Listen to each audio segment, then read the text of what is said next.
ഉള്ള നടപടികളാണ് സ്വീകരിക്കേണ്ടതായിട്ടുള്ളത്. ദൗർഭാഗ്യവശാൽ കേരളത്തിന്റെ മുഖ്യമന്ത്രിയുടെ കടുംപിടുത്തമാണ് ഇവിടെ നമ്മൾ കാണുന്നത്.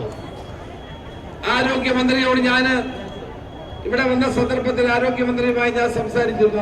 ആദ്യഘട്ടത്തിലാണ്, 2-3 ദിവസം കഴിഞ്ഞപ്പോഴാണ് ആരോഗ്യമന്ത്രി ചർച്ചയ്ക്ക് വിളിച്ചു.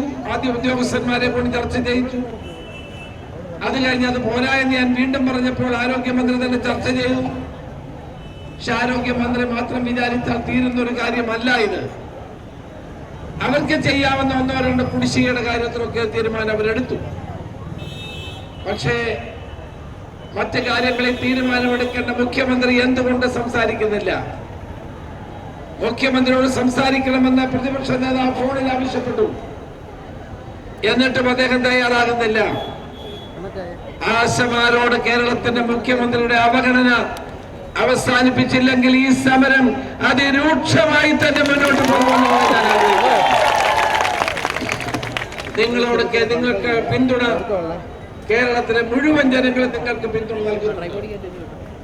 കോവിഡ് കാലത്തും അല്ലാത്തപ്പോഴും ജനങ്ങളെ സേവിക്കാൻ നിങ്ങൾ ജീവൻ കയ്യിലെടുത്തുകൊണ്ട് പ്രവർത്തിച്ചവരാണ്. കഷ്ടപ്പെട്ട് ഓരോ വീടുകളിലെയും ജനങ്ങൾക്ക് സേവനം എത്തിച്ചവരാണ്.